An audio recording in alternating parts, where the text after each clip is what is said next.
Picture the scene. My album Photoshoot is in 24 hours. I'm still sitting at the sewing machine, sewing frantically like a madwoman, trying to finish my costumes. They're not finished. My set is practically non-existent. I have no studio to shoot in. I know what you're thinking. How on earth are you gonna make it work? Well, stay tuned and find out, because you know what? Where there's a will, there's a fucking way. Hello and welcome back to the Persona Project. I've moved over to the Persona Project original channel now.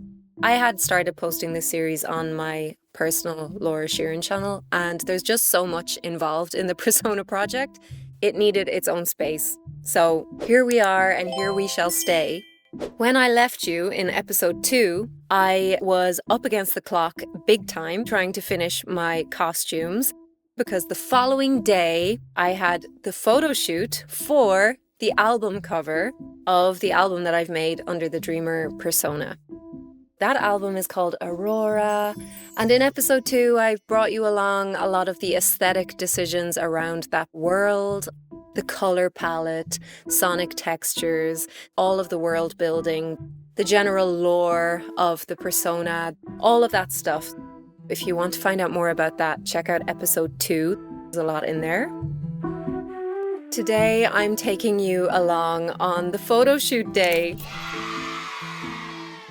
Now, this is the situation. We shot these photos in April. I know that's a long time ago, but summer was extremely busy and I am working freelance full-time in the arts. It's difficult to find time for everything, so I didn't want to rush this and put it out in the middle of a hectic mess when I wasn't able to give it proper attention. I also really wanted to make sure that before I put any of them out there, that Hazel and I were fully happy with them and ready for them to go out. So, pretend we're back in April, pretend it's the night before the photo shoot. I'm sitting at the sewing machine frantically trying to finish the costumes. There are frayed seams, there are trimmings all over the floor. The place is a complete mess. I am not finished. The costumes are not finished, but they're done enough. What I mean by that is they'll be fine for the photos. It's nothing that a few safety pins and like some tape can't fix, okay? This is how we work around here.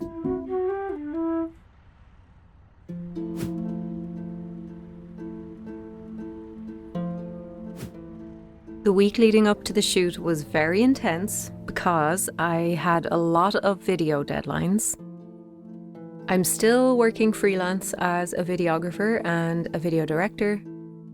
I had to deliver 48 individual videos to a client just 2 days before my photo shoot was happening.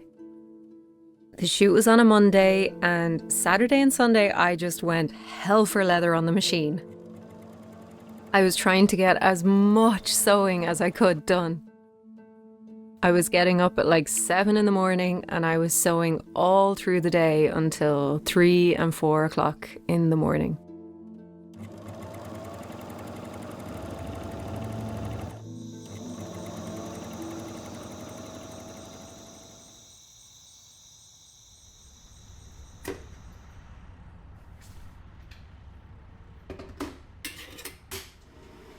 It's shoot day today.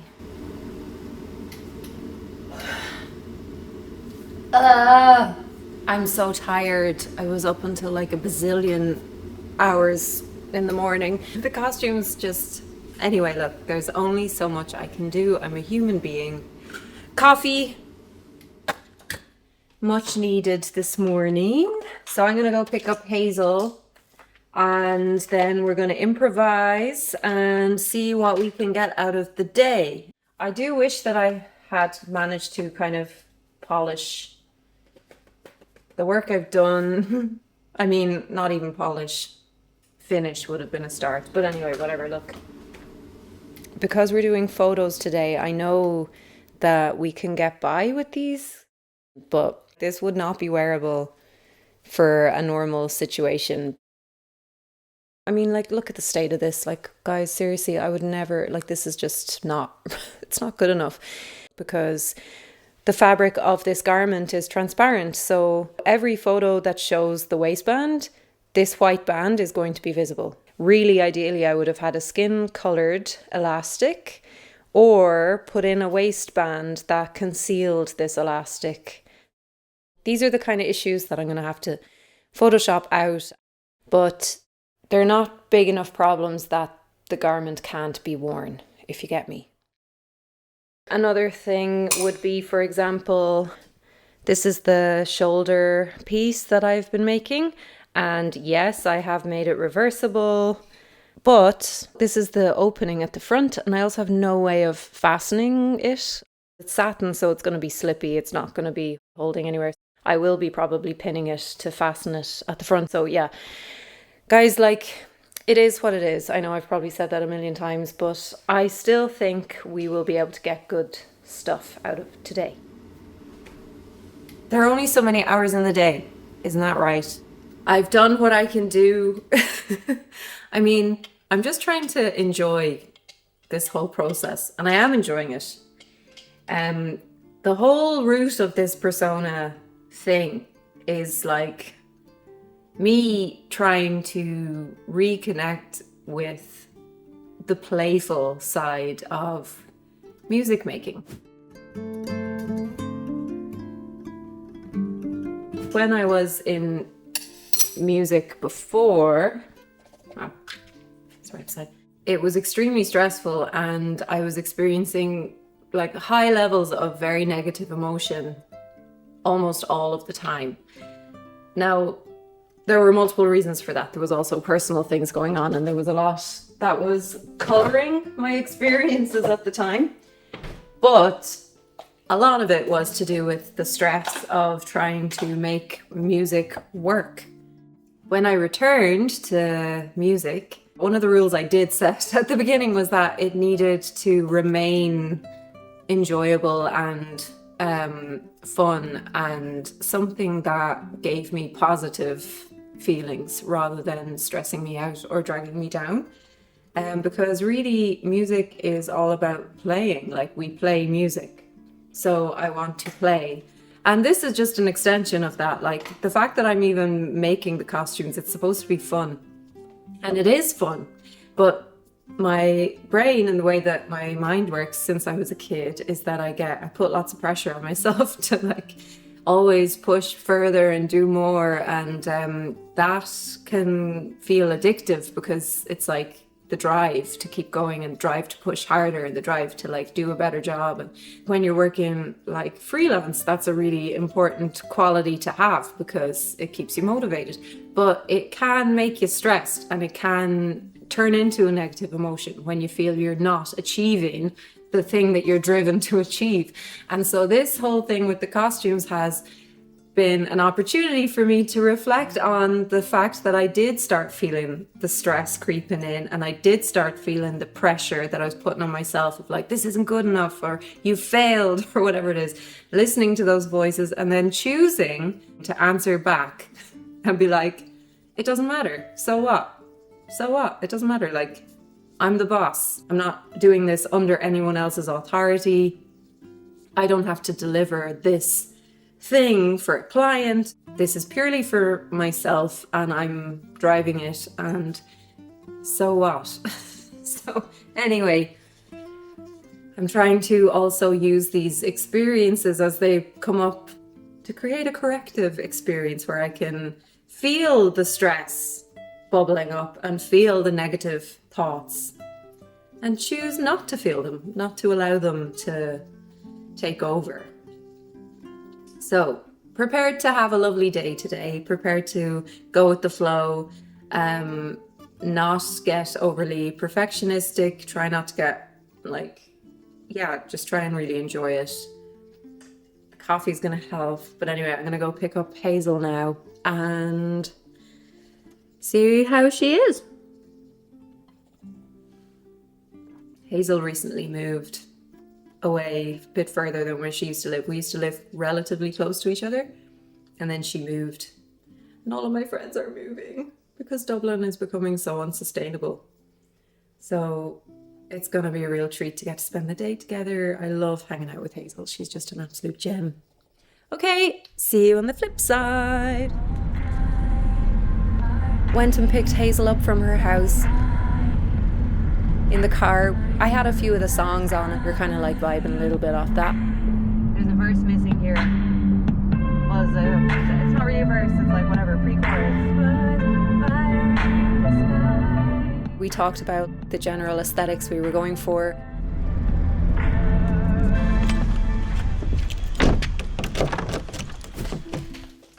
So I'm gonna go with the blonde wig today. If I had a whole team of people and a stylist and everything, it would make life much easier, but alas, I do not. So there's a couple of options for shooting. The front room in this house has a blind that goes down and it can make the room not fully blacked out, but quite dark. Then the other option is, obviously we can always shoot outside and find a place location-wise nearby. I don't feel like that's right for this shoot though. And then the other option is we have a garage here at the house, which is used for storing tools and things like that. Now there's natural light because there's windows in there, but there is a good bit of depth, which means that if, you know, we set stuff up in there, we definitely can get like full body shots if we shoot in there.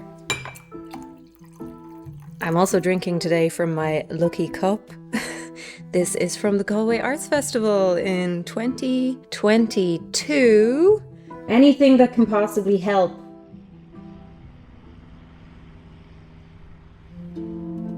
Hazel and I decided that we were going to shoot in my garage.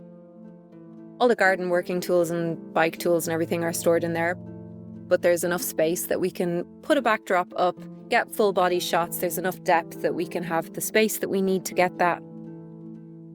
When we started setting up the backdrop, I was like, I'm just going to bring down all of the fabrics that I have been using for the costumes pretty much and just drape them and see what we can get with that. In the garage, we have windows, so we were kind of wondering, should we block off the lights there or is a bit of natural light okay? We could have blocked the windows if we wanted, but like it was actually kind of working nice to have a bit of backlight coming through the fabric because it was sort of translucent at times. Hazel works pretty streamlined, and I like to work that way too. I just prefer shooting at home, like I just much prefer it. You can take your time, you can take breaks, you can have food, and it doesn't matter if you're dressed up in a million layers or whatever and you've got like no pants on or whatever it is. You can just skip into the house and like get a cup of coffee or something, and you don't need to be paranoid about like making a fool of yourself. Anyway, Hazel just had such great instinct. All of that textural world that I had been building into the persona, like she just was really picking up on all of that. She was grabbing bits of the fabric and she had me flinging fabric up and there was fabric all pouring all around me and she was throwing fabric and I was throwing fabric and posing. We got so many great effects with the fabric like falling down around me. Once we started doing the fabric-y stuff and the blowing all around, it was like, yes, we found the thing. We found the thing. We shot for about 6 hours, I think. It could even have been 8 hours, to be honest. I kind of lost track of time. After we finished shooting, we just quickly looked through all of the photos. Hazel and I have a great way of working because I'm a photographer and she's a photographer. We both understand the editing process and how we each like to edit things. Sometimes we'll do a shoot together. If she's busy, she can just give me the photos and I can edit them, or whatever ones she wants to edit, she can do. I had given Hazel my SD card to shoot on. She took the SD card and over the next few weeks she was working away on some of the images and tweaking them, fixing them the way that she wanted to work on them. And then she just gave me back the SD. So I have still the full shoot here. It means that I can go in Photoshop and fix kind of some stuff with the costumes that I know that I had not finished in time, that I wouldn't expect her to do all the dirty work of like fixing all of the stuff. And I can experiment with removing the halos, putting the halos back in. So I'm going to show you now the editing on the photos that I'm going to do in Photoshop. Let's jump into the edit. Right, so here we are in Lightroom. The first thing I do usually is just select a film preset. In this case, I'm choosing Kodak Portra 800 HC. This is just a good way of getting started. Then I go into the basic corrections and I tweak things to my liking. I usually spend a little bit of time in the HSL section, fixing up the hues of the different colours and just fine-tuning the saturation levels and the brightness of the different colour areas. Once I have those tweaks done, then I import the file into Photoshop. The first thing I do, usually, I make a new layer and then I do my first pass with the healing brush tool and the clone stamp tool. So this is just to remove any of the kind of glaring things that are bothering me in the image. Now I'm just adjusting the canvas because this is most likely going to be used as a cover image for something and it needs to be a square. I'm finally removing the headdress. Aww. At the start, I'll usually remove any of the large glaring things that I want to remove in the image. And then usually I'll do another pass closer to the end of the edit where I take care of more of the finer details that have remained. Fixing parts of the hair here. Since I've removed the headdress, I don't like the shape of the crown of my head. It looks weird and wonky. So I'm now going into the liquify tool so that I can kind of reshape my crown.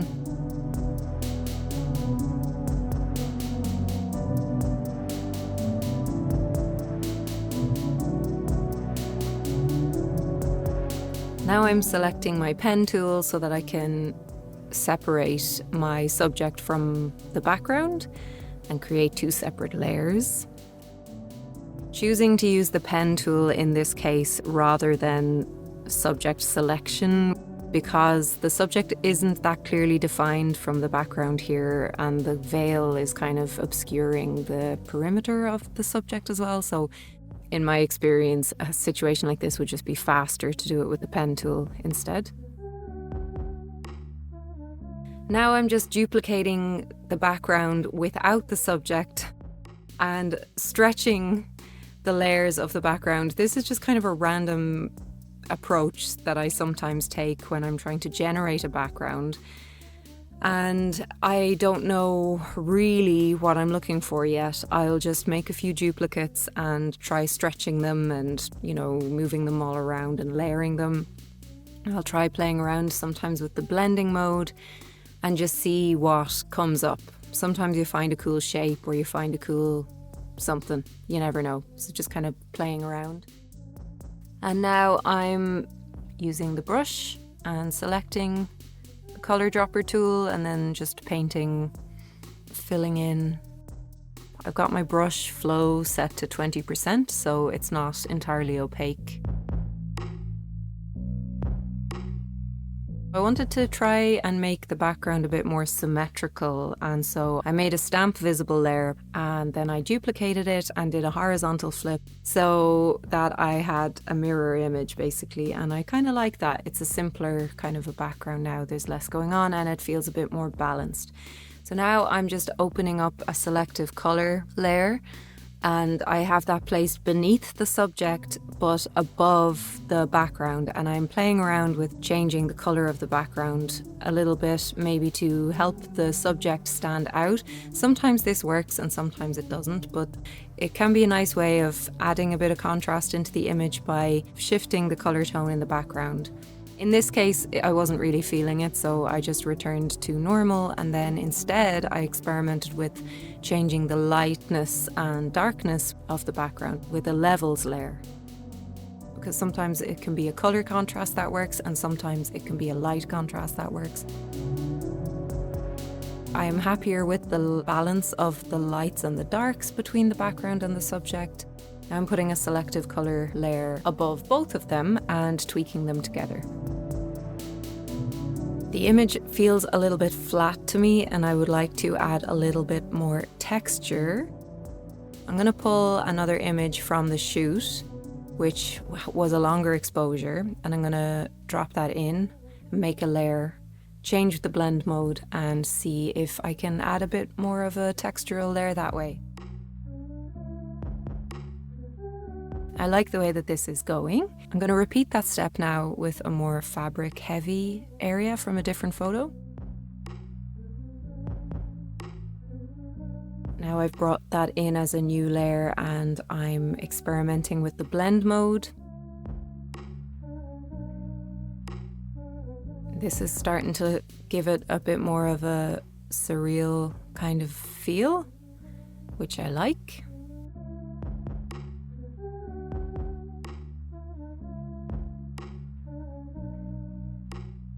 I'm masking the layers that I'm adding.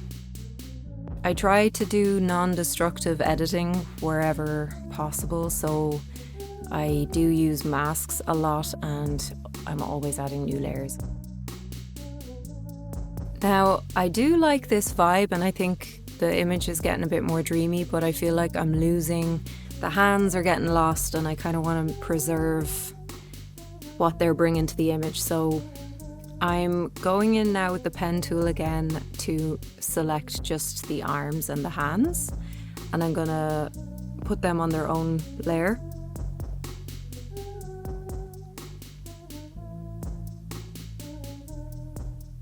Now I can edit the arms and the hands separately, putting them on their own layer now called arms, and now I can edit those separately to the rest of the image. Oh, cool!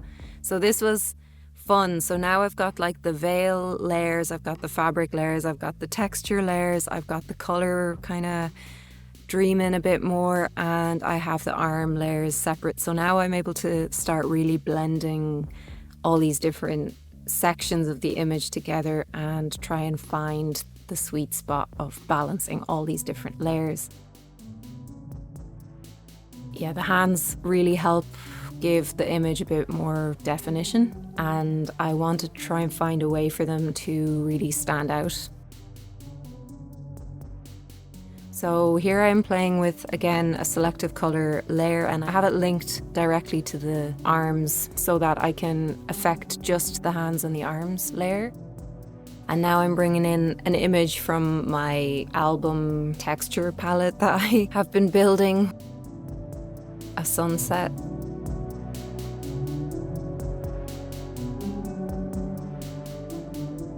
Whoa, yeah, so the black arms, I love, love.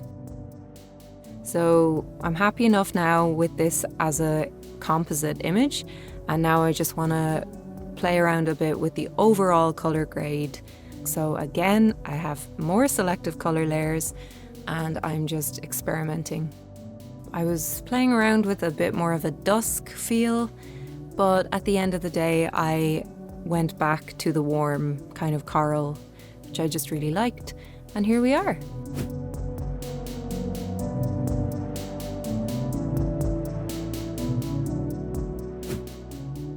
Okay, so this is the second image that I'm going to be editing, and this one is from the Night Dreamer. I love this image, just the way that the fabric is billowing, and I think I like the headdress in this one. My general plan for this image is to make a composite with lots of layers of fabric. Again, I'm turning the image into a square and I've isolated my subject from the background. So I'm selecting the fabric from a different image from the same part of the shoot now, and I'm going to copy and paste that as a new layer in Photoshop.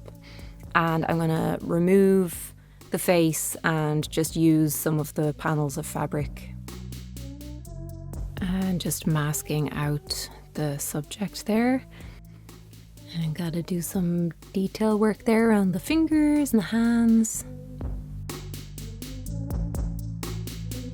Now I'm making a duplicate of that same layer, and I'm gonna sample a different part of the image to fill in the right-hand side.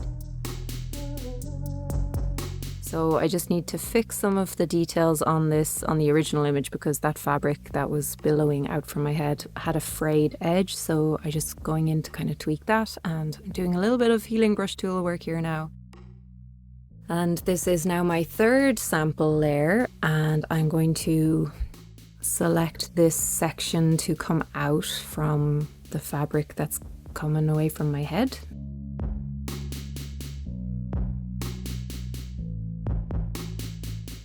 Quick little tweak with the warp tool just to get it looking a bit more billowy and masking that out. Now I'll probably do some more tweaks on this. This is probably about 90% finished, I would say, but just to make some decisions on the color, I've got my selective color layer now, and I'm just working out how rich I want the blues.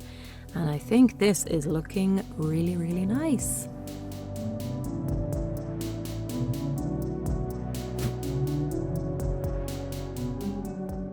These are two examples of editing processes.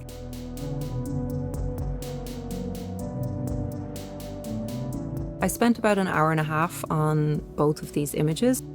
I treat every image on an individual basis, and each image that I bring in, I try to always go in with a completely open mind and just see where the image leads me. I find that the images just kind of reveal themselves to you as you are working on them, and that's certainly what happened here. If you're interested in a more in-depth Photoshop video, not necessarily a tutorial, but maybe something more like a photo edit done in real time with commentary, let me know in the comments and I would be more than happy to make one or two of those and put them up here if that's something that interests you. And in the meantime, let me know what you think of these images. It makes me so happy when things come together. It just reminded me how important it is to work with people who you're aligned with. The people who you know you work well with, treasure them. Because over time, when you can develop a shorthand with somebody else who's creative, who you like to work with, it saves so much time. I was able to get as far as I could in time for the shoot. And because I was working with someone who just genuinely understands where I'm coming from and we have a shared language, like we've got a shorthand, I totally trust her. You know, it eliminates any potential for like problems really to emerge. So yeah, I'm delighted with how everything went. Every time I get to shoot with Hazel, I'm just delighted at the other side of it. It's such a pleasure working with her, and I'm so glad that we met when we did. Anyway, in the next episode, I'm looking at the physical format. I'm looking at the bigger picture of the project again, reassessing where everything is at. And then it's time to introduce the second persona. So stay tuned. See you in the next one.